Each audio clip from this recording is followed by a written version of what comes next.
Greetings, everyone. Tommy Hawksblood here.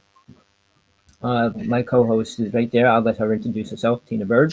But Hello. right now, uh, we got a lousy weather here in Hawaii. Lots going on, but it's been raining all the time here. And I talk to a lot of people, and they say it's cloudy, rainy, a lot of places right now. But I'm gonna let Tina say hello and introduce herself. Thank you, Tommy. Hi, Hello. Tina. Good evening, everybody. I'm Tina Brad here in UK. I'm E.T. Gowan. You can find me on Facebook and the internet and here every week with Tommy. And so I'll give you a quick rundown before we start with Tommy there in Hawaii. Um, this week, we've had some really exciting news. From the 1st of April 2020, the UK government launched Space Command. So it's a joint strategic plan. It's run by the Royal Navy, British Army, the Royal Air Force, and a civil service. It's a multi-domain page. It's run by two-fronted military. It's a space operation and space workforce. Has training, growth, space capability. Is for defence, strategic defence, and apparently it can involve business and trade and things like that. So that's good. It's initially located in RAF High Wycombe. So the RAF part will be they will have space structures but the UK Space Operations Centre, so that's UK SPOC, that's UK SPOC, is now is up and running, and you can find that on the internet or on .gov.uk. So if you're anywhere in the UK, if you go on to .gov.uk Space Command or USPOC or UK SPOC, sorry, you'll find it there. Other quick news before we start with Tommy, we love to get in it, is Mars rover this week recorded and picked up sound while it was going about its little journey of high-pitched rumbling. So they believe the rumbling came from underneath the ground. It was recorded by the rover and it made a high-pitched noise. And also on Mars this week, they found a green rock. So if you go onto the internet again on the Microsoft or Internet News, you'll find it there. There's a picture of a green rock on the red planet. Has lots of interesting holes in it. I'm not sure. It was recorded by Perseverance rover. So you can just go onto the internet and find out about that. But the most thing that's been spoken about on the internet and snippets I've seen on TV this week leading up to the 1st of June is the American disclosure and how that will affect people and what they are presuming that are coming out. There's a special building, I believe they're now going through all the materials that they think is safe to release to the public. So we're looking forward to that. So back to Tommy. That's on the 1st of June this year, everybody. Tommy. Greetings. Well, here's the thing. We got a lot of UFO stuff going on here in Hawaii. Very few people, government and TV, are reporting anything that's happening.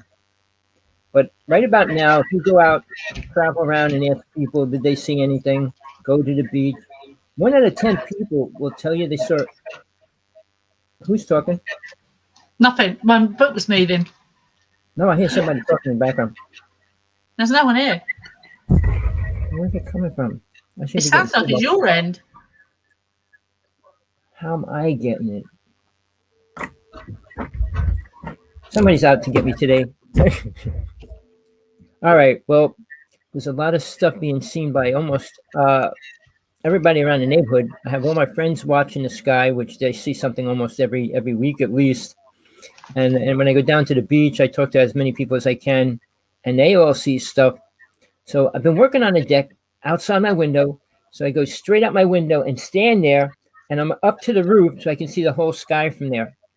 So I've been working on that. It's almost done. Hopefully in a day or two I'll have it done. But I haven't been able to film much because it's been cloudy.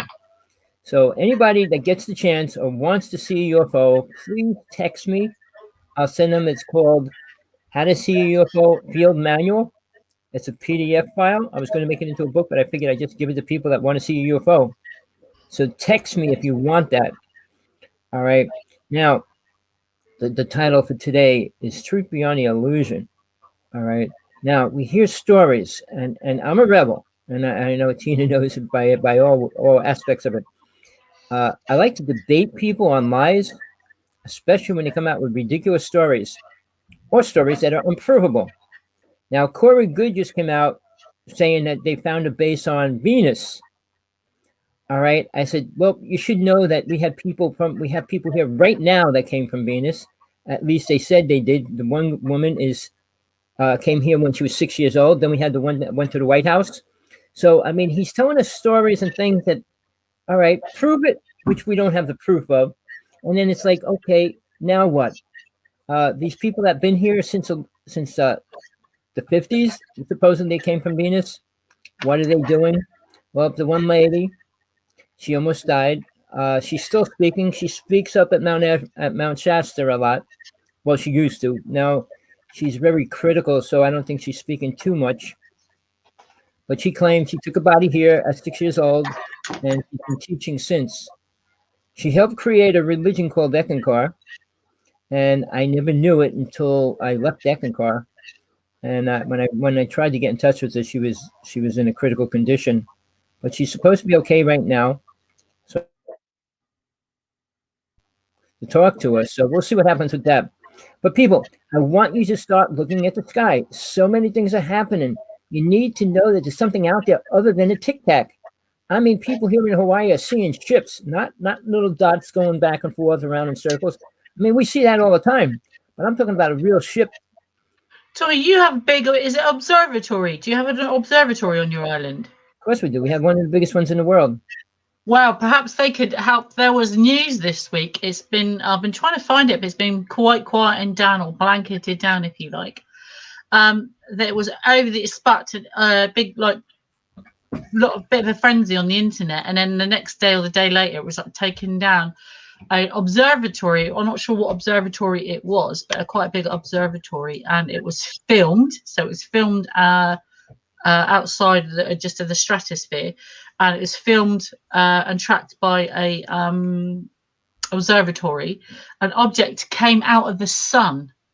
They said this object appeared through the sun. It came out of the sun. So they wasn't sure if it was a UFO, but they're calling it an object came out of the sun. And then it stayed there on the screen and shot off. So the object, but it's been taken down, but it was seen. Well, they released a video of the ship that was seen, filmed from the observatory on Maui. All right, it looks like a bunch of lights together. You saw that, Tina, right? And they put a silhouette of a ship around it, but it's moving across the sky. 3 people I know personally saw it here on this island as well. So it's a big, big ship. But it came down low enough for one of my friends to say he could actually see in the windows. And it was over a block long, about 10 blocks from my house. But his friend supposedly shot a picture of it. I'm still waiting for that. But again, this book that I wrote, if you want to see a UFO and you never did, I'll give you the steps and everything you need to do so that you can actually see a ship if you really want to see one. But the problem is the United States is supposed to release their information on June 1st. And everybody's looking forward to that. And I just say they can't release too much information.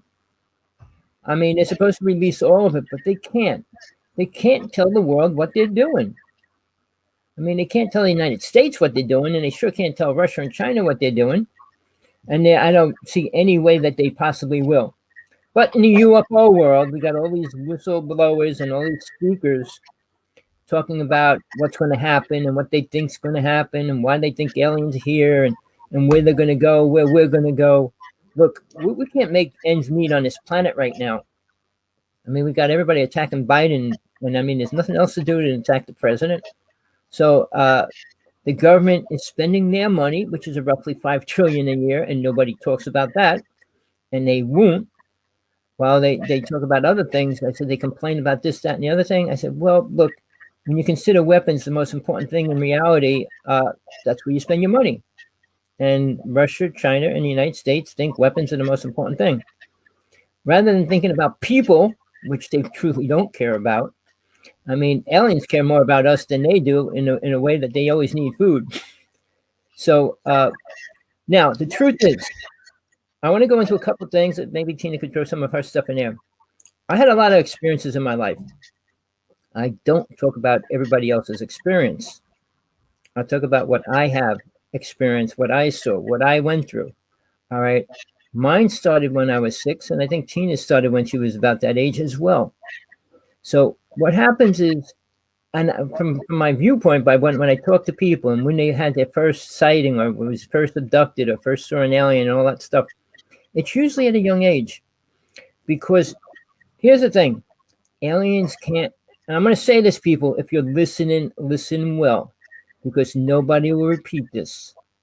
If you're spiritual, really spiritual, which is hard to prove, you will not get abducted by aliens, or you can't. All right, their vibration is too low. It'll interfere with them and hurt them. And I can go into my experience when I first found out how I was protected, but it's spiritual protection. I mean, and I'll tell you a different story first. In Long Island, there was a person. He wrote a book. I couldn't find it. I had it. It was about he met these angels, he thought, and then he finds out that they're aliens, and he was working with them. But what happened was him and his grandmother were being abducted, and they were on the ship. And she screamed in the name of Jesus Christ, "Let us go!" And they were both thrown on the ground. But she had a heart attack and died. All right. He wrote a book.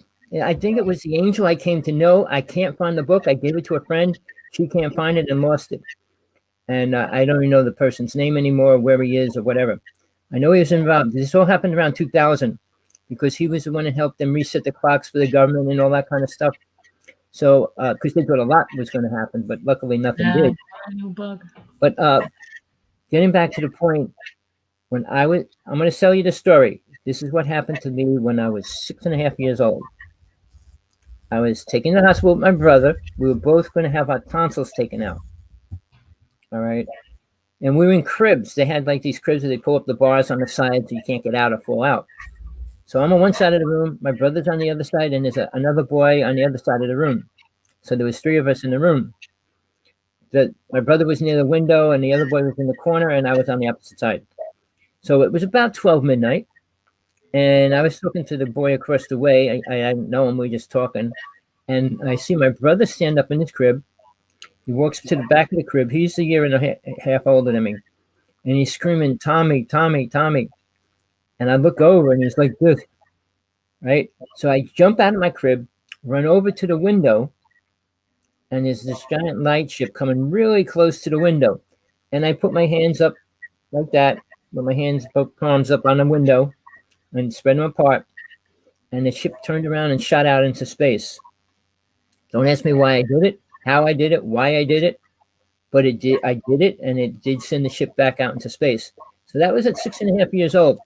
So that's when my ideas and things started to change. Like I knew alien ships were real at that point already.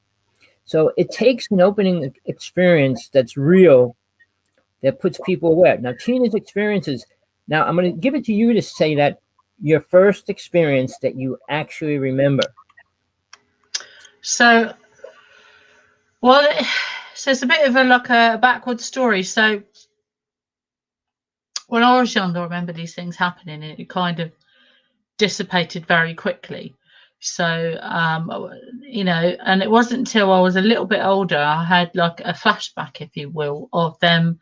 I remember being on I want to say bed, but it wasn't, like a table, and being like sat up, and there was this orange light with a black grid on my legs, and I couldn't move, looking down my body, and they were looked like they were putting things in my legs, like burning, but it didn't smell of burning, and it didn't hurt. I was just watching what was going on. That's one of the first things like that. The first so that was a flashback I remembered, and then I remember it happening when I was older. But the first thing when I was younger that happened, I I was in my bedroom. I was young, and bathroom light was on, and I just wake up. I wake up in bed. I have my pink nightie on, and I was wide awake. Got up really alert, not quite sure why, and I stood up. I could hear my brothers and everyone in the house breathing. All their bedroom doors were to my right; they were open, and all of a sudden this beam, this like bright white light, just shot down through the ceiling to the floor, or through the floor. It was huge. It was like a light, and it got bigger. It was like filled the landing up in front of me, and it was formed like a face, but a face out the light, and it was a huge face, and it just looked across between, like it was like a face, but it had like curly hair, like detail to it, like a giant face that filled the whole of the hallway. That's the first thing I remember. And I remember trying to turn around. I'm not quite sure what happened. I went to run towards the bedroom. That was it. Literally, I was a step out of my bedroom. I was like literally there, and went to turn back, and like kind of came forward at me, and that's the last thing I remember. And I was 6, 7, 5, 6, 7, really young. So that's the first kind of thing that I remember. So I was very young when the light shot towards me, and that's one of the first experiences. One of the, I think, growing up as well is you're awake, but it's like not you got a hood on. It's like having your teeth drilled, and hi there, having your teeth drilled, and the pain is terrible, and it's like it tastes like chalk. So your teeth is crumbling in your mouth, and it's like this glued back together. So yeah, so there was that. So that was one of the other things, and things. I'm going to sit up a bit because I can see the line now across the screen. So one of the other things that happened is it as a child it goes, and then every now and then you'd wake up, or I'd wake up and I'd be like, you'd be what you don't know why you're awake. You're wide awake in your room. Something will just wake you from a sleep, and you're not sure what it is, but it's like something you don't know what's waking you up, and you'll have you have like a hole in your leg, or you'll see something in the room with you, just scary little things like that. And it's not too, as a child you get over these things, and time passes, and you learn to cope with it. You don't say anything, so it's really kind of hard to drag it along with you to an adult. Well, these things happen and dissolve, and then not till a few years later that I had some like a bit of missing time and things like that. But there's some things that I remember being wide awake for, and it's you're there. You're there. These things are that close to you, and you're not asleep. You're not dreaming. These things are in the room with you. If you could move, you could reach out and touch it. These things like 2 or 3 feet from you. They're very real. They're there. You can see the bluey, greeny, like glowing light in the side of the room, or the corner of the room where the light was coming from, and this thing was like stood next to the bed. Now they're there. These things are, you're either used to it or you're not, but you're still not used to seeing something like that in your room, and it is horrifying because you don't know what's going on. You can't use your brain for a second or two. You can only watch. So, and you can't move at all. You are frozen. So it's like you're subdued. So there's one of the things that I do remember, and that's not the first time that happened. But this specific night, I woke up, my partner wasn't there, and this thing was literally, if I could have moved, I was like this side on the bed, this thing was there. And it's like the size of an 8-10-year-old really thin kid, but had glowing white skin, and head was in the middle of its neck. I couldn't quite see its face because it was like at an angle, but it moved forward slightly, bent at the hips at a really weird position to ours. But as it kind of went forward, it went down. It didn't like move sideways at all, and it stopped. It looked at the things next to my bed. I had a couple of pictures of my huskies and a couple of dolls there. Excuse me.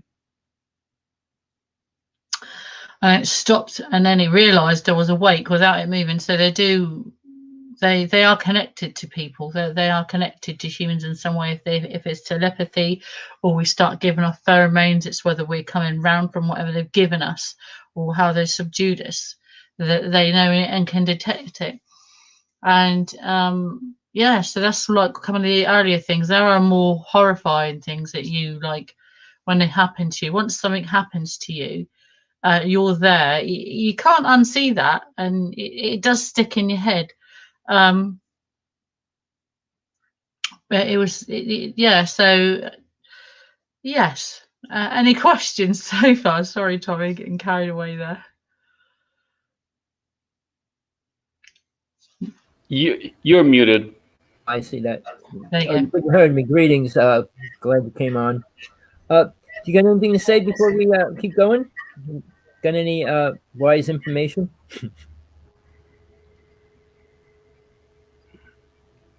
You still there? That was named at you, Sasha. Yeah, that was for you, Sasha. Oh, my bad. Well, see, I assume since I just got in, I'm trying to get on the same page, like with information wise. Okay. Oh, just to update you, we just spoke about the release in England on the 1st of April this year, 2021. There'll be a new space command launched in the UK. It's called UK Spock.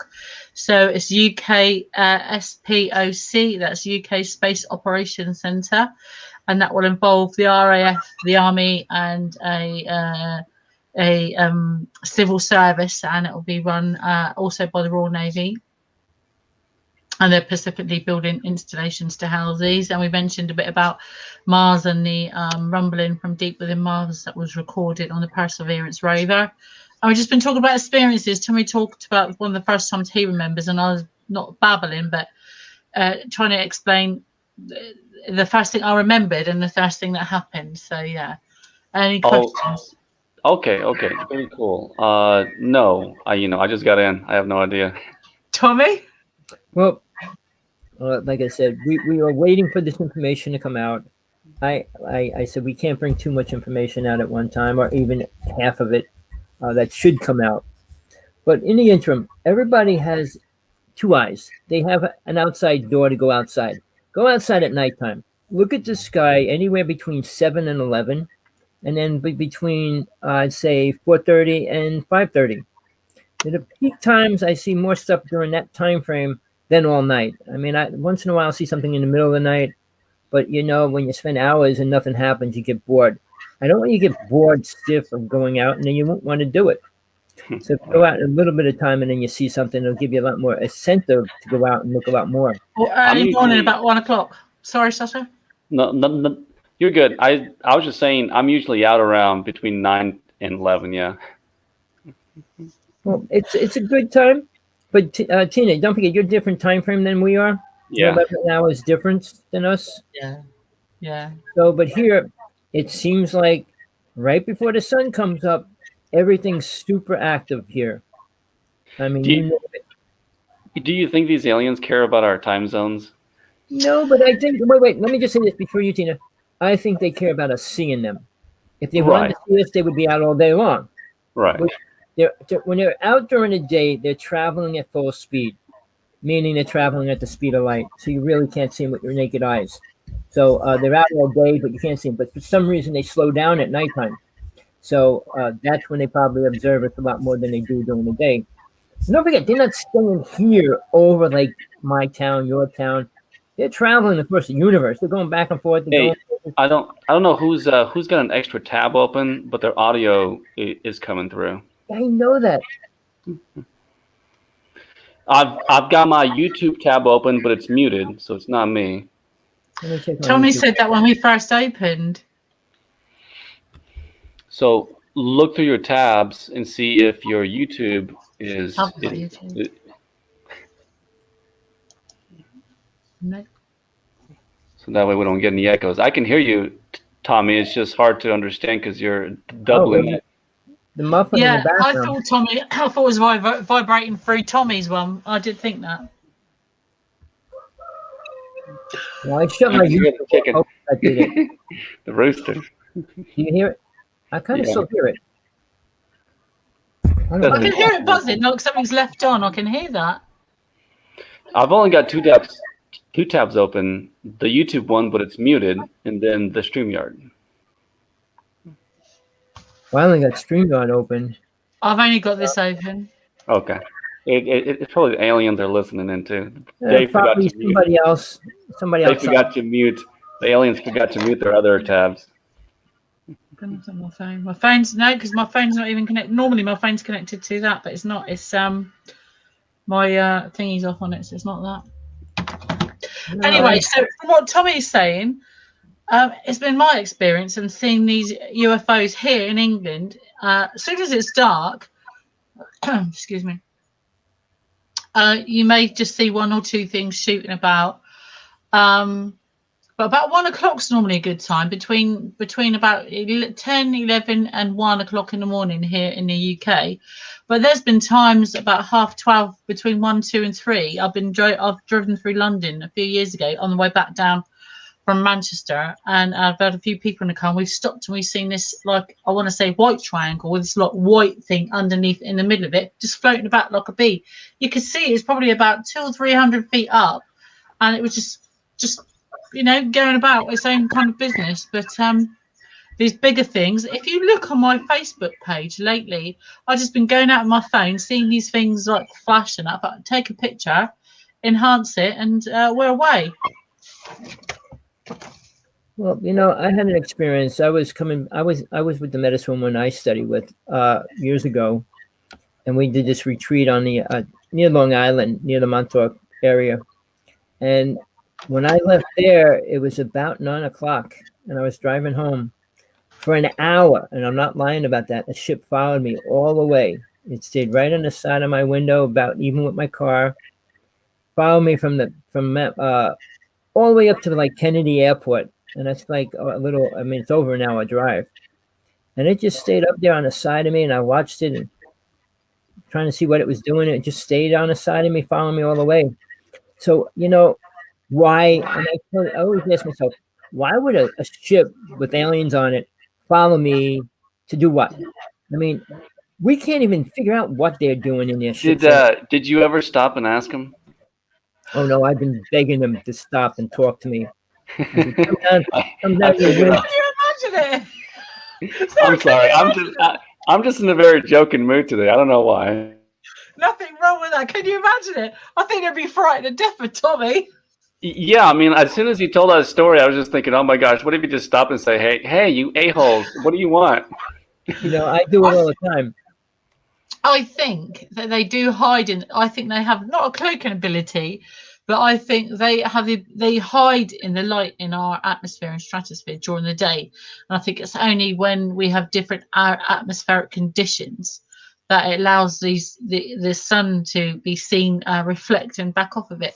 But like there was a program, I'm not sure if it's UFOs found, or there's been like a lot of UFOs on Dave TV here in the UK this past week. Right. We've had a week of it, but they're saying now that these things like the ATIP program and another program, and there was one that was funded by another program that wasn't the name of the project wasn't released, but that these things that they are unable to stop them intruding into our airspace, and they are a vehicle aeronomical aeronomical,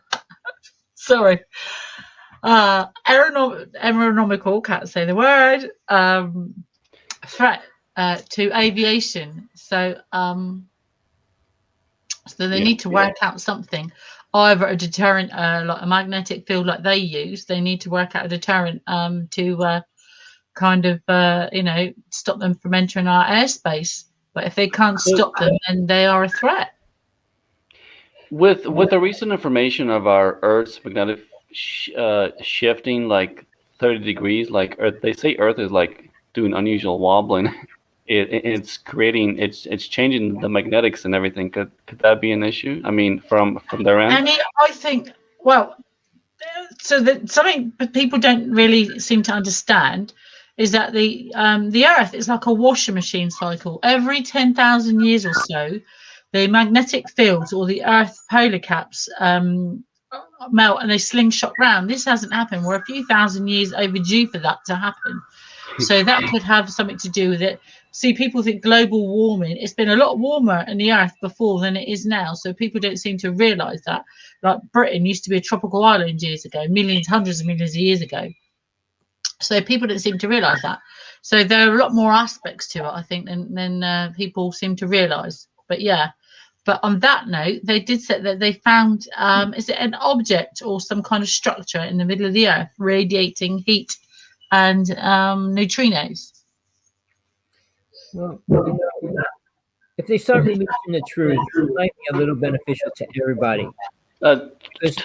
Tommy, your audio has gotten really bad. You're echoing pretty good. There's nothing I can do about it. Not now. As soon as you say that, it stopped. Well, like I said, if somebody's monitoring the show, we can't do much about it. I can't. But I will just call the company up when I'm done and say, hey, look, you got people talking in my background. That's weird.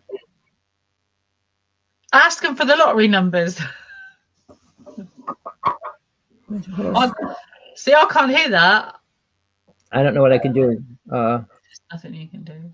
I'll lower my mic a little. Is that any better? See if it cuts down on the feedback at all. It's still there, but man, forget it. So what I was going to get into, I put it up there, truth beyond the illusion. All right. When I say the illusion that people are creating for us to believe, and they want us to believe certain aliens are good. There's good aliens out there. They helped us. They come in to help us. I mean, I go by proof, and I go by facts, and I go by what the planet looks like right now. Sure, even if we went to Mars, did it help us at all? I mean, we went to the moon. Did it help us at all? Of course not. Will it ever? I doubt it'll help with the problems we have on planet Earth, which is what we have to take care of before we should worry about space. But see, people with money in the scientific department says, let's get off of here before it gets destroyed or before it's too bad. So they're setting up these space stations. Bigelow is planning on leaving and going there sometime in the near future. He's been putting his whole space station together. Musk is going to be putting thousands and thousands of more ships up there this year. So the sky is going to start getting congested up there. If there's nothing to see in space, why are they investing so much in it? Oh, no, they know there's a lot more in space that they want. But, you know, truthfully, what they got was given to them from aliens. All right, what they really needed, what they really wanted was given to them from aliens. It's not like they got it from the Mars or they got it from Jupiter, Venus, or any other place out there. Now, I'm not going to go into detail because I don't have a lot of facts to put out there. All I know, I met two scientists. Both of them said they go to Venus twice a year. All right. And there's a base somewhere in the world, not in the United States itself, that a lot of scientists live on this island. So it's kind of like a hush-hush thing. Nobody can prove it or disprove it. But I'm just telling you from the people that I know that actually said that they were put in these suits and injected because the body can't stand the speed. So when we talk about traveling at the speed of light and going beyond that, guess what? The body can't deal with it unless something's done to the body. That's why they put. This is gonna sound really crazy. When they showed me places and took me places, they like when they asked me to see, well, I had, like Tommy said, die here on the earth and stay there now. I was given an opportunity at the time. You don't think it's an opportunity. They said, because I could understand, I think it's because I could understand them. They said, do I want to stay with them? Would I like to stay with them? But that would mean me never coming back to Earth. So that was a choice. I would go with them and never see my family again. I think the family pool and things like that it was like no. And they're like, yeah, you're brave. This is how you're going to die. You're going to die there on Earth, and this is how it's going to be. You know, it wasn't pretty. But when they take you and they want to show you something, like either they put you in a bubble, right? They put you in a bubble. They show you either a memory or where you're going to go. They put you in a bubble and take you there. So how the human body they've overcome transportation in so many ways. They are more scientifically advanced than us. But I'm not sure. I'd say biologically, yes, they're doing cloning and things like that. But there's something that they need from us. But to transport human beings, or they're showing us or taking us places, they put us in a bubble. So, like speed, when they took me across this, I asked where we came from. I presume I asked where we came from. People say, why don't you ask them specific questions and say, where do you come from? It doesn't work like that. When you are like sedated or you can't move, they talk to you in your head. It's like a grey mist. And when they're talking to you, it's they're either showing you images, so it's a lot to take in, and again you can't move, so you physically, mentally you can't move, you're just there. But if you ask a question, you don't hear yourself asking the question, it's more of a thought. So when you either think it or they perceive what you're saying or interpret what you're saying, they answer that question very, very quickly, and very, when they perceive what you're trying to say. But describing it's very hard. But they put you in a bubble. So whatever the mass or pressure or whatever this bubble is made of, whether it's part of the space fabric, I don't know, but they put human beings inside of the bubble. They can travel in there with you. You don't move, you don't feel pressure, you don't feel anything. You're just inside this bubble and you're shooting along like that. And you could be... And they took me to a different planet. It was originally us, and they took me underwater, or looked like water, in a different atmosphere in space, and I was still in this little bubble. So, goes to show you there's something to it. So they've overcome space travel in more than mechanical ways for human beings to travel. So it is possible for human beings to travel to different parts of space in that time. They have overcome that. So whether that is what people call dimensional travel or interdimensional travel, or I was speaking to when I told my investigator about that, he said that, funny enough, he got back to me a few months later, and he said he was just talking to another gentleman who said that he was going to be abducted and take him. And he said the same funniest thing as you did, Tina. I said, well, what's that? He said he was put in a bubble and taken close to the sun because they wanted him to show something near the sun. And they put him in a bubble to do it. So there is something to it that probably needs looking at. Tommy? Well, when I do my traveling in the inner worlds and stuff, I travel in a bubble. All right. It protects me from everything. Nothing could hurt me inside that, and I can't get out of it anyway. So it's my protection. But what I wanted to bring up real fast, why I stick with Tina, and she's on my show, and we do the show all the time. She's one of the people that have more information and more factual information and truth than most of the UFO people that say they've been abducted.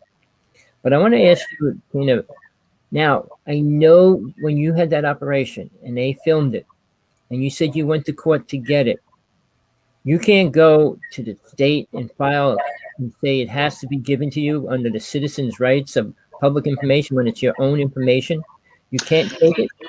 No, so in the UK, it's a bit different to America. So in America, you can sue your doctors and things like that. In the UK, you have to prove medical negligence, and just supposing me and you went for IVF, Tommy, right? Mm-hmm. And because you accompanied me, and they tested you, and it went onto my records. So it would show a date it would show on my records what happened, but they wouldn't release that record to me because your name would be attached to mine. Someone else's name would be attached to my part of that record. So me physically would be unable to view that part of my record because of the Information Act to protect someone's identity or information. Now, when I asked for the film, because you have to sign a consent form, when you have an operation in England, they give you I'll show you, try and find your pink slip in a minute. They give you a pink slip and you have to sign it to consent. So for emergencies, they say, if things go wrong in emergency, you consent to me doing this, what have you. And they also put on there a photograph section. I'll try and find one. And it would say, for the purposes of teaching and blah, blah, blah, it may be filmed or it will be filmed. Now, the Princess Anne Hospital, they do film, and A&E, they have cameras up and they do film. It's constant filming. So, but because other people are there in the operating theatre with you, like the registrar or the anaesthetist. I mean, I had quite a few surgeons in the room, quite a few anaesthetists. There's about like 20-something people in the room when I had my operation. There's quite a lot of people in there. I do know that. But obtaining a tape or the recording of that, unless you have a medical need to know, and they won't release it because of data information, because it has the names of the doctors and nurses and confidential information of other anaesthetists in the room. They won't release it to me. And the one from the hospital, which is the one I was after, Southampton General Hospital, A&E's tape, is because they won't release that because there's other members of the public receiving medical treatment in the same area. So because of data protection for names and things like that, they won't release it. So it's how convenient they're using these laws to hide all this secret stuff. Yeah. Well, the reason why it's really bizarre, the main reason, like they kind of tell her, like it's too confidential to release the information. Well, if something was removed out of your body, all right, you should have the right to know. What if they removed a second heart out of you, or a liver, or a kidney, or anything? So the biggest scandal here in the UK was, for years, women were having babies that died or had twins or triplets, and they were doing autopsies on stillborn babies, just giving the babies back to the parents to bury, and the babies inside were stripped of all the organs, and they weren't told this. So people thought they were taking babies home, and they were literally taking the baby shells home. And this wasn't released till 10 or 20 years later. And I never received any. Well, when they give you your children back or for burial, they weren't telling people that they had either a twin or there's organs or tissue missing. What if they were? How did they give the baby back? Wrapped up and sealed? I mean, how would they not know that the body? In stillbirth in England, what happens is if you deliver the baby, they swaddle the baby up, give you the baby to say like goodbye, or if you want a picture with it, or what have you, right. Physically, emotionally, and then they take the baby off for autopsy. So the baby's taken to autopsy. Anybody that dies in the UK has to have an autopsy. Everybody. The second you're born, you breathe or you don't breathe. You're born. You're in this world. You're legally registered. You have to have an autopsy.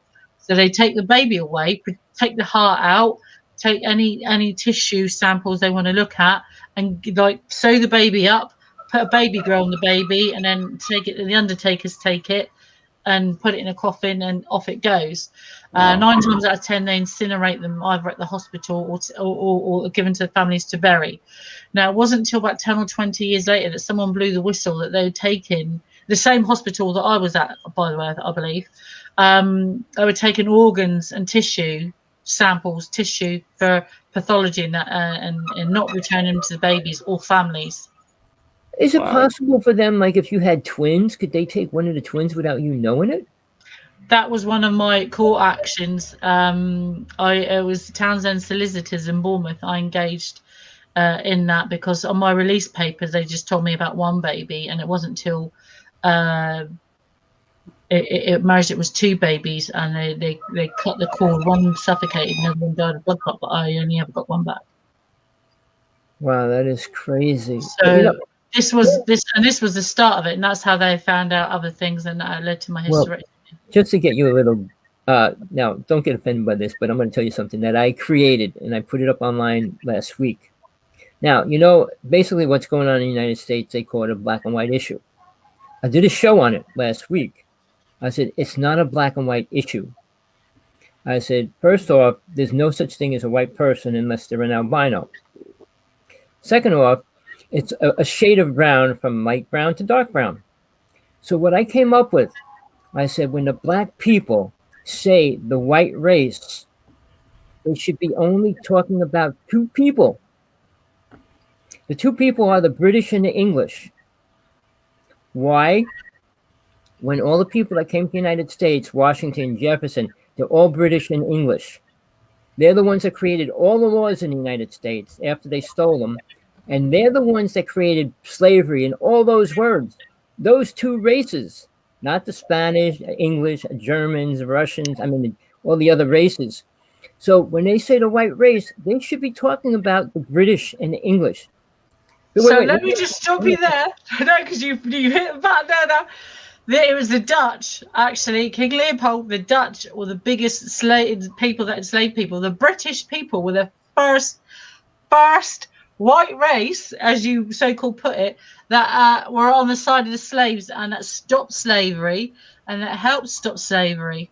It was voted on by a so don't even go there. And if I'm classed as a white race, I pulled up all the facts on it. 1/5. You need to go back and reread the history. No, all of them. I'm going to disagree. Jefferson. Benjamin. He was British. They were British. Well, I said British and English. I said both, because basically they're responsible for releasing slavery and all that as well. I'm British and English. I'm white. I'm classed as white born. But you're the first slaves. I'm 1/5 Norwegian, so that makes me apparently red. Okay, no, but what I was going to say, the first slaves in the United States were Irish. They put 30 children in as slaves. So I'm just saying, because black people say everything's against them. But what I was trying to say, you can't pick on a German. They had nothing to do with creating the laws that put them into slavery and put them in all these kind of places. It wasn't the Russians that did it either. So, but I'm just trying to say, because everybody's blaming the white race. Everybody's the white race. No, we're not the white race. But you got to realize the societal ignorance of America. They don't understand this. Any white person they see, they're going to attack them. So, listen, hold on. I've got a scientific question to back this up. Okay. So, out of the Darwinism, evolution, if you like, we evolved from apes. And we evolved. Now, hold on. This is someone else's theory, not mine. Okay. We're getting wrong with this. Follow my train of thought. So, with Darwinism and evolution, we apparently evolved from apes. So, you have Homo sapiens. Now, we come from what you call out of Africa culture. We all descended from one ape or one person from Africa. So we are descendants of the black race. Because we came from the out of Africa theory. We came from That's a theory, a ridiculous theory. So we don't need to talk about it. There's no possible way that it's even possible. Black people's features are different. Chinese people's figures are different. Yeah, they are. We each came from a different world. We were brought here. First off, wait. No, let me finish. The cavemen died out. We are not Neanderthal. Their brain was different than ours. Everything was different. There was a split. They used to call it the missing link because they didn't know how to connect cavemen with humans, because there was no connection. Mm-hmm. But I'm not connected to 95% of the human race. My race is negative, Tommy. Well, most people don't believe in that theory anymore. That theory was outdated such a long time ago. Where did I come from then? You came from another planet. That's where you came from. All the races were brought here. So you have pathogens in your blood, and I don't. Well, just so you know, they came up and said we all came from the black race. All right. The proof of that is wrong. The Hopi Nation is the only nation in the world that has a different DNA. All right. So how'd they get here? See, the facts do not put together. If you can't put them together, they don't fit. Right. So when they take a theory and say, well, this is the theory, if it doesn't fit to the rest of the theory, it's not a real theory. So but as well, it goes to show you that when people are abducted I'll be interested to know the amount of people in other countries that are abducted and different races that have been recorded that have been abducted over the years. Be interesting. Well, see, and this is my truth. I know the United States have been dealing with alien races for a long time. Now, here's the difference. The UFO people believe the stupid pictures that went up, like Russia's satellite, Germany's little satellite, and things like that. They were useless. They couldn't travel around the world at any kind of speed or anything like that. So when in 1952, the year I was born, when those fleets of ships were over the White House, they weren't Russian ships and they weren't German ships. And if they were, they would have been shot down. All right. So now the technology that was way beyond our technology in the beginning is still 1,000 times greater than ours today. The knowledge that we got, and I know people personally that worked on the ship and things like that, they're now dead, they were killed. But here's the thing. Those ships are not the same because the driver can't drive them the same way, and they can't get it up to the same speed. Now, I did a show with T.J. Morris, all right, and her husband supposedly said on his dying bed, he said he drove the first UFO for the president. So, and it's molded. It goes by your thoughts. You put your hands into the chair, they mold into the chair, and it's kind of like a different kind of steering. You're not taking a steering wheel or anything like that. It's like black panels you touch. Well, see, but there's different races, and they have different ships. Billy Meyer's ship looks like a regular, what we assume, circular ship. Now, we had cigar ships always. We had two-wheel ships. We had a lot of different kind of shaped ships. Now, Sergeant 18 and I, we had pictures of just about every kind of ship. Even a screw ship looked like a giant screw. I mean, we had pictures of all kinds of weird ships. So the idea of a particular race and the way they fly and the way they move is like the United States versus Germany, the technology they have versus ours. Now you're talking about races hundreds of thousands of years old with technology thousands and thousands a year before us, and it's different.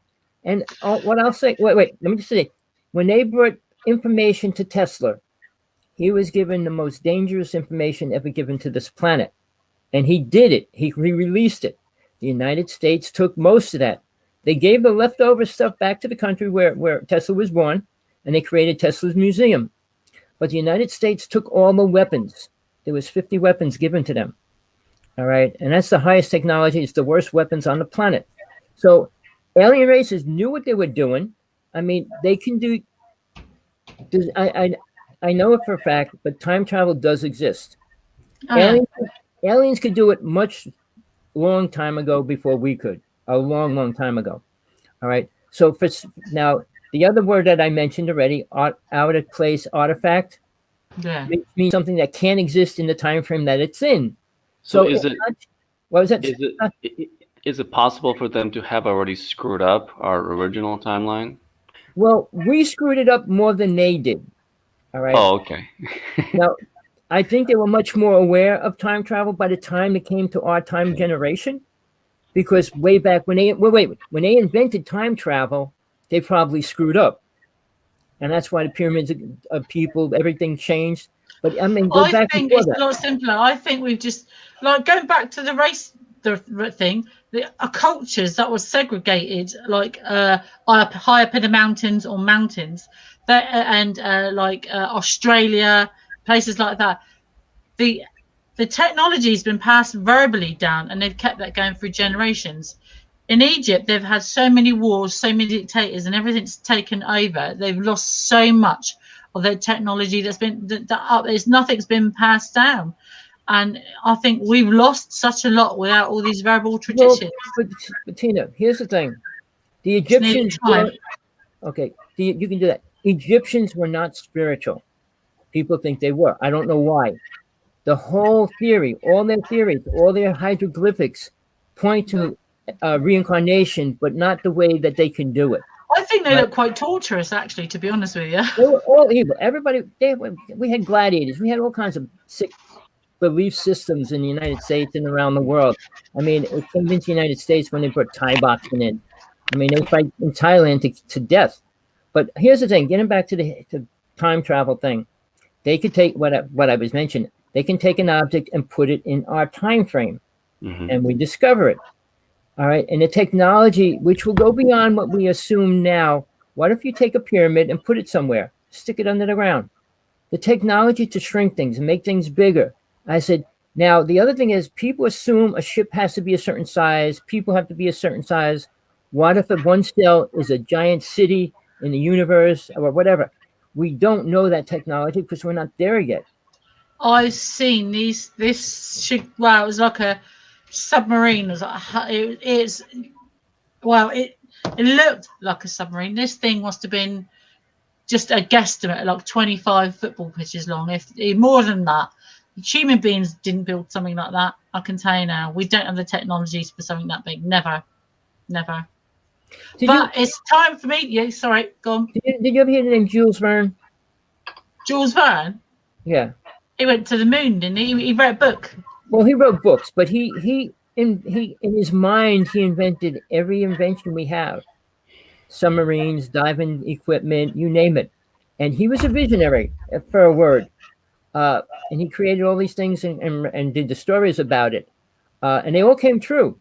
And then when we take Billy Myers, who wrote 100 prophecies in 1950, and he gave them to every country. He screwed up a lot of ways, but when he did that, he sent his prophecies around the world. 89 of them came true. What we would discover, you name it. So he was dealing with an alien race that gave him that information. But here's the thing. When we go back to time travel, we screwed up. When the Philadelphia experiment happened and it became the Montauk Project, it was the worst thing that happened to this planet. I'll leave it at that. Let's see if... Oh, let's see if Tina's radioactive today. Yeah, it's only a couple of minutes. Oh boy, thanks. Tommy, where's your Geiger counter, lovely? I'm going to grab it. Me and Tommy both have this Geiger counter here. There it is there. Really cheap. You can buy it on, I bought mine on Amazon. There's the thing on the back. Really cheap. 10 or 20 pounds, I think. I'm not quite sure. I don't even think it was that much. So the red button in the middle is to turn it on. So you turn it on there. The top one here is what you can see is volts per meter, measures electrical magnetic field. And the bottom one there is microtesters. It manages radiation. So I have one of those smart screen things that doesn't give off a magnetic field or radiation, my computer, because if it did, it would be buzzing right now. So, and the further away from the TV I get it, fine. And then Tommy has his right. As you can see on Tommy's, his volts per meter is like 30, 40. There you go. Put it back a bit, Tommy. There you go. I put it back and it went to 220. So it's reflecting it towards you. So it's giving it off. Mine isn't giving anything off. But now, I said that. Look, she's up there now. It is. It was now. So there for a second. This is electrical magnetic field, and I'm now I'm frightened to put it near my head now. So basically, that device measures EMF and radiation. Right. So it does both. Yeah, it does both. So now I'm going to put it towards my head. I don't want it because it's going off already. That's people. So there you go. So nothing here. Thank God for that. We do this every week, people. The reason why radiation there. There it is. Okay, that's people. micro Teslas. That's 36. Can you see that? People, I want you to understand what you see is impossible. It's not a trick. She didn't wire her Geiger counter up to do certain things. Neither did I. But it's impossible to be getting radioactive on and off like every or between our hour that we're doing this show, for it to go up, to go down, to disappear, to come back. It's impossible. Oh, it's higher there, higher at the back. And it is just for those people watching, the red light indicates dangerous radiation levels. So people, what I'm trying to say to you is, come around the front and it goes. Let's go to zero. She's at 0, which is crazy because mine's goes up to 200 when I put it, or 220. So here's the thing, people. It's only about $35, $40. When you go out to town, I went to the the towers where they are, where I live in Hawaii. The one of them is radioactive about 20, 30 feet away from it. I went right next to it and there was nothing. But as I walked around the parking lot, the radiation grew. So it's not actually hitting directly next to it. It's sending out. But I went to the other 8 satellite antenna tower, which actually works one's for AT&T and the other one's for singular and sprint and every other one. Well, the one was no radiation. So whether 5G you can detect it or not, I'm not sure. I don't think you can, because the newer No. tower. We currently don't have any devices that can have the ability to detect 5G yet. Well, but I'm saying not the 5G itself, but the radiation from it. So, guys, so Now you're Charlie, done. radiations. No, Did we you don't get see nothing now. Now it's empty. Now it's blank. Did you have any? No, I never have radiation. I never was privileged. That's not a privilege. If you can call it that. That's a joke. I mean, it's not a privilege. My teeth fall out, my hair falls out. She has all the symptoms of radiation poisoning, so it's not a pleasure, it's not right, and it's not good. Then anybody listening to this show, ask your friends, ask your scientists, or anybody you talk to that has some kind of technology with that. You can try it for yourself. It doesn't happen. It can happen. So whatever the aliens did to her really screwed her up in a lot of ways, not in a good way, but she's still alive. So if you call that a good way, which I do. I'm more worried they're taking me now and I don't know it. Because she was losing her teeth, losing her hair, losing her fingernails, falling down the stairs. Has there been any case that you guys know of where an individual had the ability to resist their psychological technology? I do. I don't know about resist, but it worked. But I must tell you, once you're in the link, you do hold a certain power. Once you're in that link, unless they have the ability to block you in that link, then you if you become emotionally unstable, they can't. You're in the link. There's nothing they can do. They need to calm you down to get you out of that. So you do when they talk to you, you do. I'm not sure if it's resistance, but you once you're in there, yeah, it's like a key. They need to unlock you to take you out. There you go. Right, guys, I'm going to say goodbye. I'm going to you're not going to promote your book. Go ahead. Right. Do your thing. So, guys, this is me. There you go. Tina Barrett, Guardians of Light, Brotherhood of the Night. This is it. One of my books I wrote. Go out and buy it. You can buy it on Amazon, Kindle, Amazon Prime, and things like that. This one's the Checkpoint short story book. Very good price. I think it's $4.99, not even $5, less than that. If you go online, you can buy it on Kindle. If you got Kindle Unlimited, you can get this for free. So you can get it on Kindle Unlimited for free. You can get it on Kindle. You can get it on download. You can get it in paperback, and so Amazon or Kindle for free. I've been Tina Barrett here in the UK. If you guys can let me know about the radiation fields, the micro Teslas, and there we go. The EMF field's going off now. Oh my God, my radiation's going up. Look, can you see that? What are we going to do with you, Tina? What are we going to do with you? So from me, any questions before I go? Any questions? I'm okay. We'll get some questions for next week. We're good. I'm going to try to put a thing out there. Somebody put all the questions on a sheet, and we'll put them up and answer them all. But this is to all the people. I'll let Tina go first. How's the COVID situation over there? Are they easing on it, or are they? No, so at the moment we're still in full national lockdown now. It's been like a year since they started the last one, so we've had 2, I think. We're still in the grips of this one. It's been a while. It gets released to the second stage on the 12th of April. So at the moment, the only things open are food stores and petrol stations and DIY shops. From the 12th of April, zoos can open, gyms can open, beauty parlors can open, what you call beauty parlors, and pubs. But you can only now food. You cannot eat food indoors. You have to go outside to have food. Really? So yeah. So if you go to McDonald's, you can only go drive up to the window or do the delivery. So they have McDonald's delivered to you.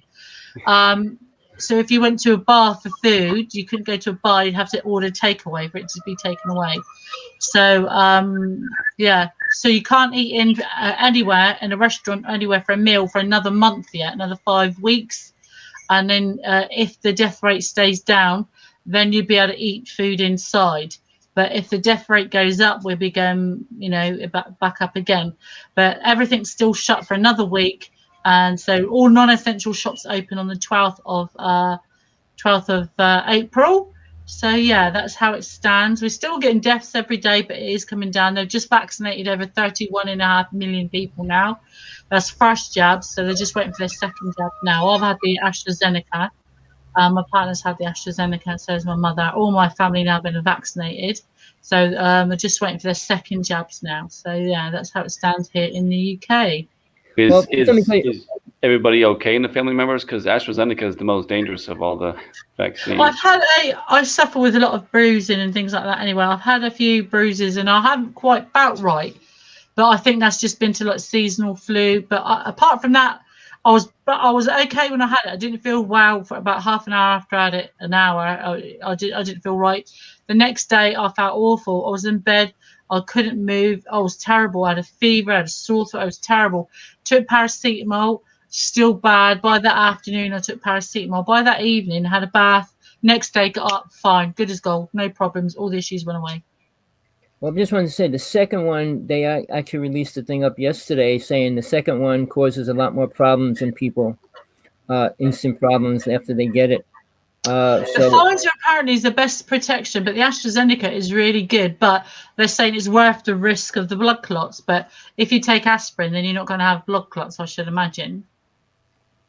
Well, but time will tell. It's only been, I haven't had my jab that long ago, so I'm just looking at my calendar quickly now, trying to figure out when I have a jab. Well, I mean, if aliens are radiating you, I don't think AstraZeneca is an issue. I think that overpowers it. I mean, you're dealing with alien tech, so a human shot is nothing. Thanks, guys. See you next week then. Enjoy the animal kingdom. All right, Tina, it's good talking to you. Bye-bye. Bye. So, okay, back to where we were. Where were we? I just want to say a few things before I sign out today.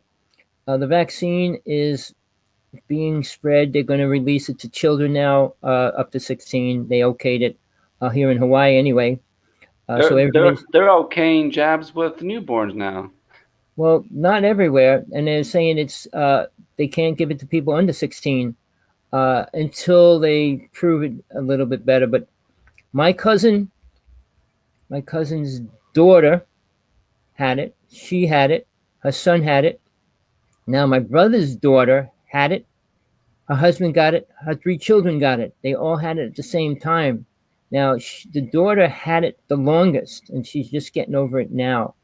So it is contagious, whether people believe that or not. Don't want to believe that. Want to believe it's real or not.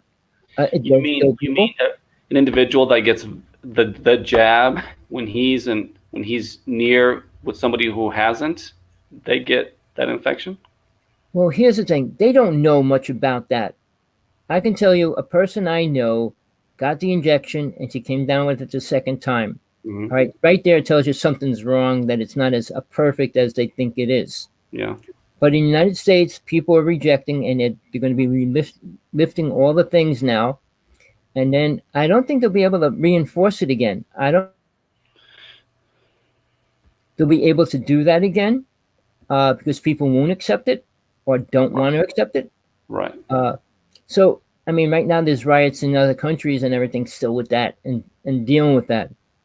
But what's happening now is you've got middle-class business owners are getting really angry at local health inspectors. They're kicking them out. You know, they're finally standing up, asserting their rights, and you know, all these local cities are wanting to shut down business for it's illegal. They have no right to do that.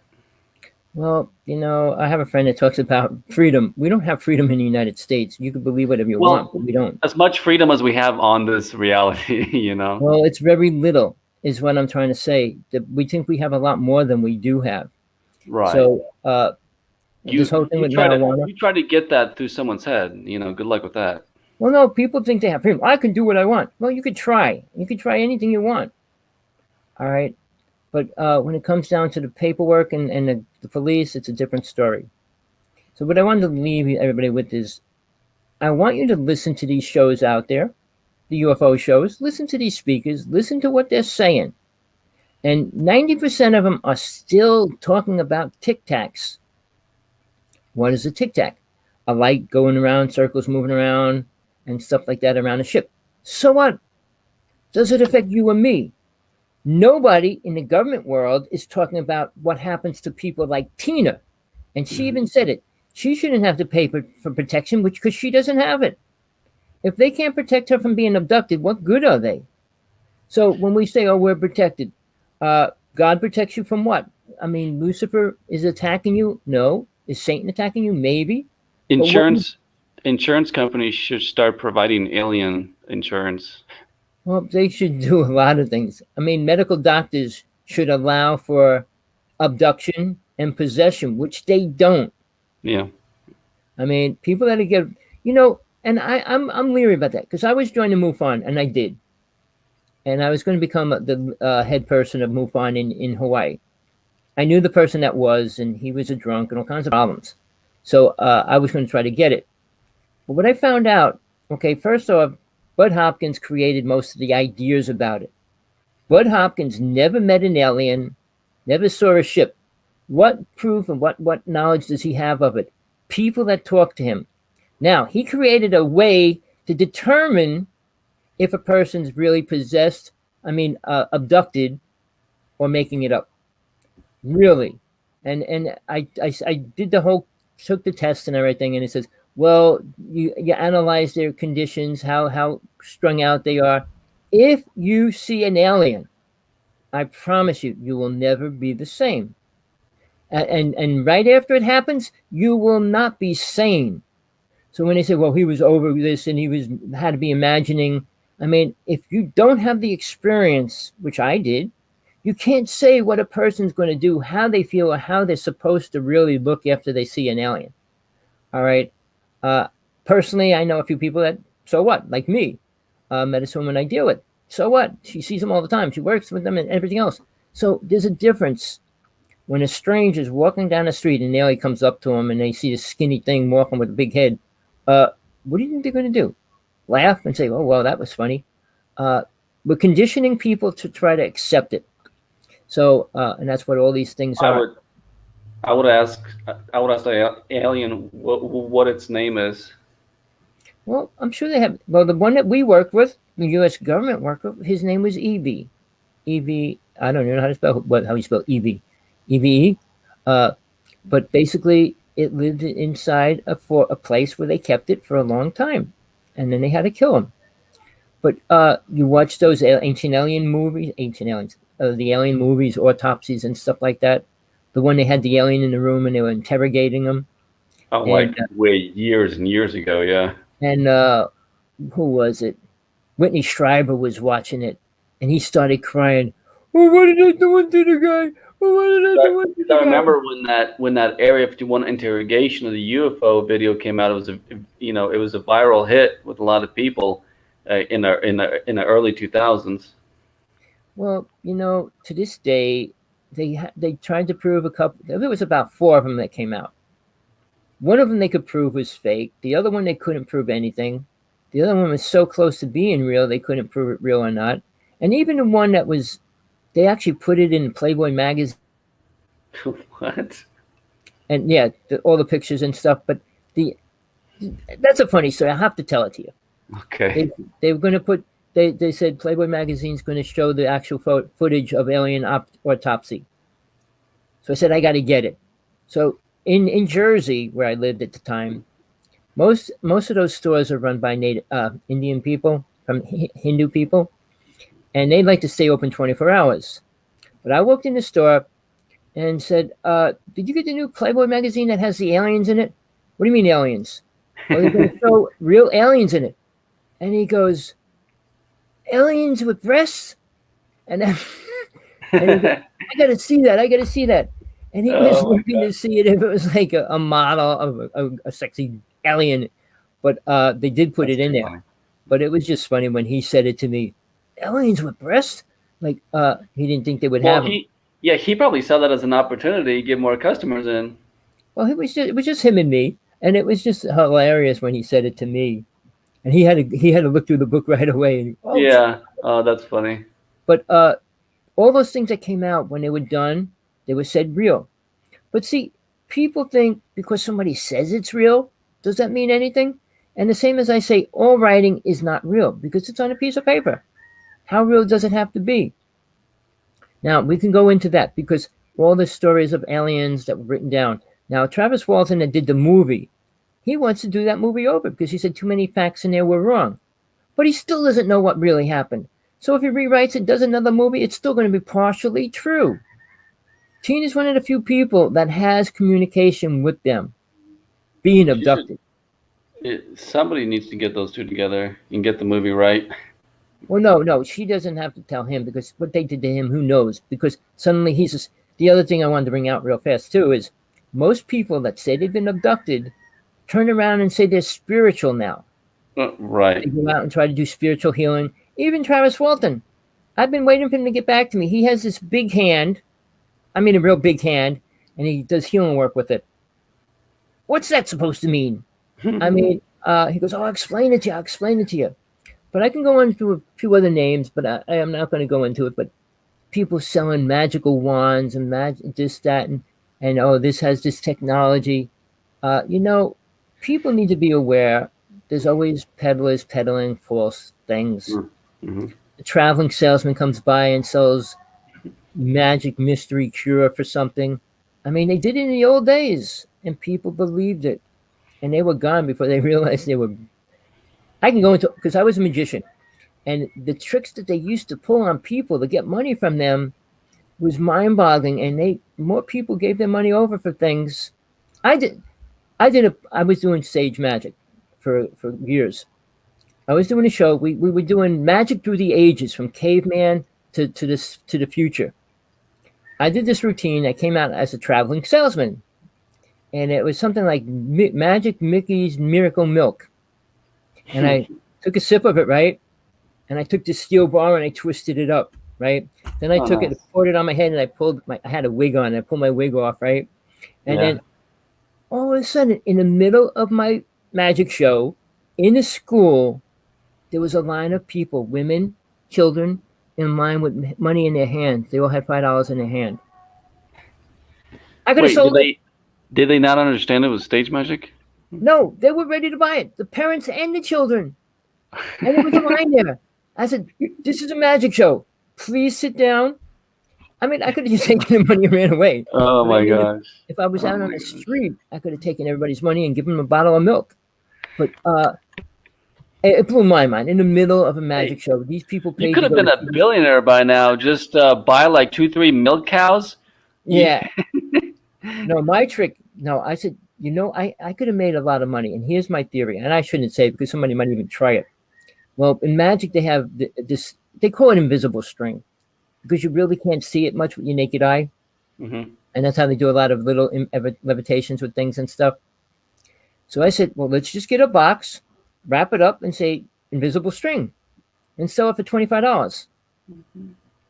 So put it out there in the magic world, and everybody be buying it. And now you'll start getting letters. I can't find mine. Oh, I'll send you another one. Be careful. All right. By the time you make your money, you better leave the country because you're just sending them an empty box. But they're still looking for an invisible string. You're going to, after a while, you're going to have a lot of angry citizens with pitchforks. Get out of town in time. But no, right. I'm just saying how gullible people in the magic world are. Wow, it's unbelievable. I can't believe they thought that was actual thing. People, that's what magic's all about. See, here's the problem. Adults believe magic much more than children. No, children like magic, but they can usually figure it out much faster than any adult can. Mm-hmm. Because an adult has this big, wide viewpoint and ideas and theories where a child just looks at it. Well, there has to be a string, or there has to be a little stick in there, or there has to be this. And they look at it the most realist way you can, which makes it more easy to understand how simple to figure the trick out is. Well, yeah, it makes sense because kids' computer is not clunked up with junk files. Exactly. Their brain is pretty clean as far as stupid programs that are running. But people, I want you to tune into the show when you can. If you got serious questions, we'll answer them. We'll get into it. It was a little bit crazy today. Once in a while, we get way out there. I do want to answer questions for people that need them and proof and all those kind of things. Most of these UFO people will tell stories over and over like they're theirs. Oh, well, this happened, this happened. Oh, they got all this energy of what happened. Mhm. It would be different if they experienced it. Bud Hopkins wrote how many books on abduction, and he never had the experience himself. And when I don't want to get into that real fast, but when you hypnotize a person, you hypnotize everything within that person or around that person, meaning deities or creatures or anything that's around that person. The same as when you hypnotize somebody else, you're hypnotizing things around yourself. And they're all willing to jump into a body to talk. So when Wait, they did you say deities around them? no, not deities, all the things Oh, around them. No, okay. deities aren't going to come. Well, I'm not saying they can't. I had a master when I called him my master at that time, Yeah. when I was in Navajo, and he wanted me to channel a deity and bring it into this world. He really did. And I didn't want to do that, but I did have that deity around me for a long time because everywhere I went, it was the destroyer. And, and the deity was Shiva. But I experienced Shiva greatly, and it was an incredible experience. One of the most incredible experiences I had in my whole life. But I don't want to get into that because it's a fine line between religion, spiritualism, and truth, and what people would assume is imaginary worlds. Mm-hmm. And most people don't want the truth, no matter how you look at it. They're happy with a program. They whatever seem the program to is. get angry. That's not very fun. Well, I like to get rowdy. I mean, Jersey, we never like whispered and talk quiet. Nobody in Jersey or New York talks. What you saying? What are you talking about? No, they'll scream and yell. We're not like quiet people. I mean, that's just an environment. It makes sense. We don't hide from our shadows and, oh, be nice. Don't talk too loud. What?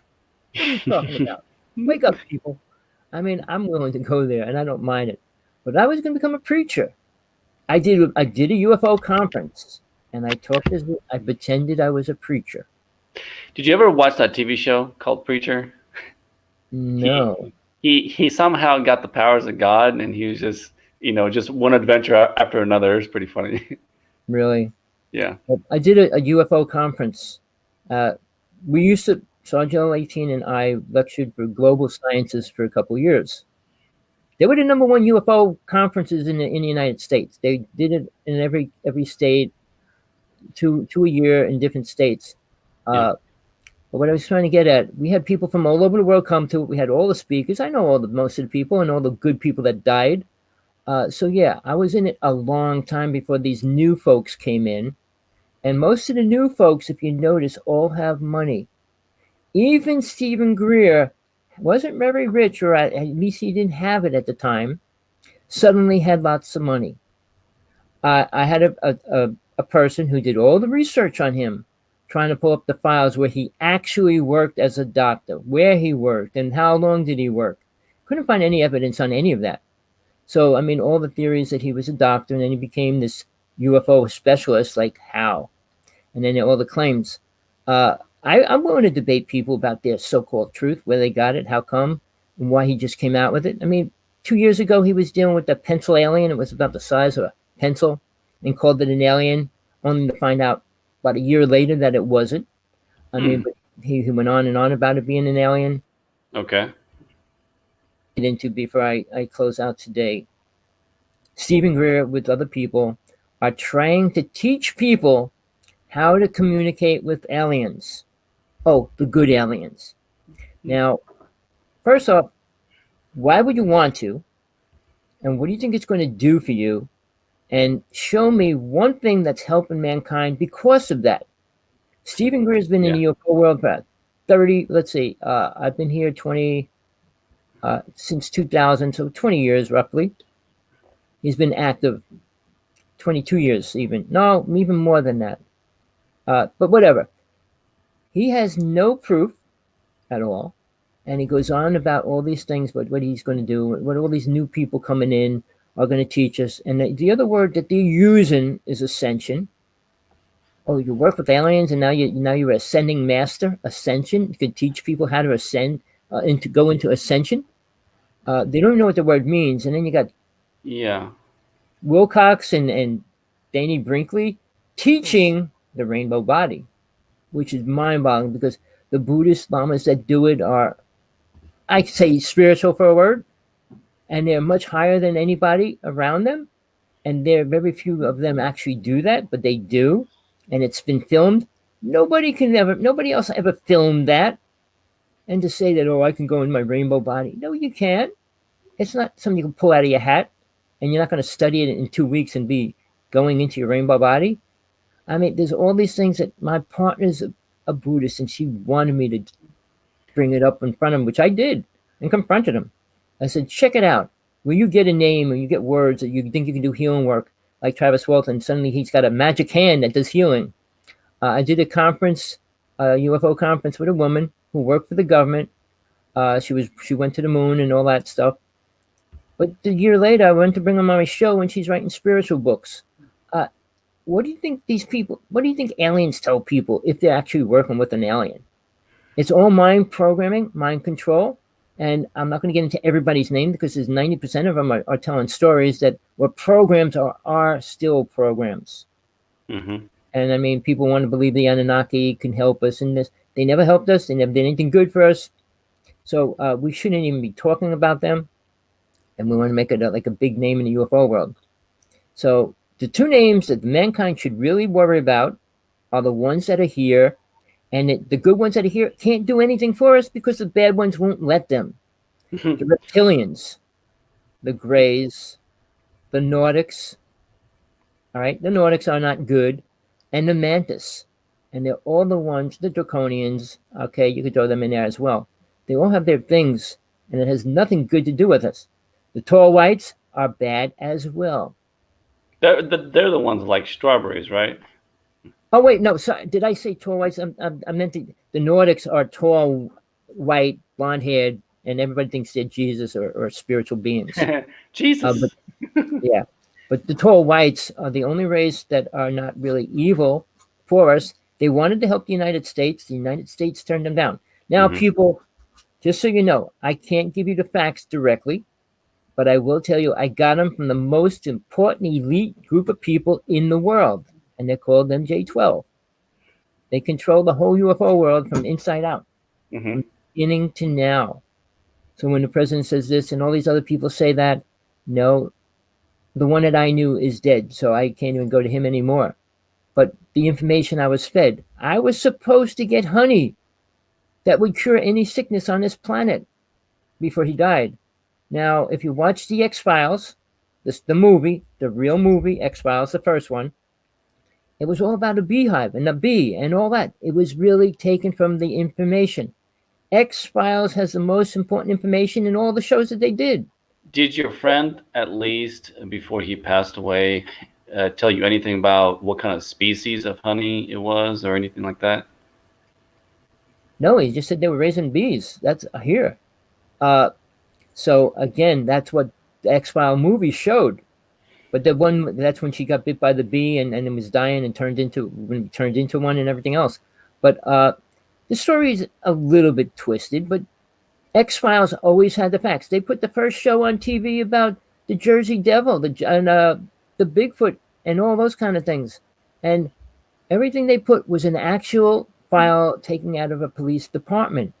It wasn't somebody said, well, let's do this and make up a story. Even the guy that exploded, I mean, self-explosion is real. Check it out. All those things that they showed, which they kept going on and on through all the series about the aliens coming and going and trying to get them and all that. That was a story, but it was based on all the facts. Now, Spielberg did the same thing when he put out that 6-part series. He took every fact that he could find about aliens and put it into that series. So if you look for the truth, it's out there. Then another movie, which I tell everybody to watch, you can probably get it online. I want to reorder it, called Dark Sky. And it was a story, I think it was on TV for about 6 months, about this guy that was trying to get to the president to give him a piece of the ship and everything. and it was a really good story. It was done pretty good. But you have to pull the facts out of everything you see, and they're there. And I would before I leave, look for the truth, and don't settle for what people say, because they're going to feed you with so much baloney that's not going to help you understand anything or even know why aliens are really here. And you'll hear, well, we might eventually have to decide why they're really coming here. Right. But you should have figured that out right away. When you go to a place, when we invade a country, what do we go there for? Food and objects. We don't go there to make love with people in another country and things like that. It's not a good thing ever. Why we went to the moon? We were hoping we'd find something. Why we're going to Mars? We hope we find something. But they will find. But it's not. They're going to find not what they want. And the races that are out there right now, like I said, the ones that are in power are danger to this planet. Mm-hmm. And Putin himself said that 2 alien races want to destroy the planet. So with that, people, think about it. Mr. Putin went on Russian TV and said that 6 months or 4 months, somewhere in between there, before Mr. Trump was elected, and told him to tell the truth about it. Think about that. And I'm not lying. Put my life on the line for that one. All right, people.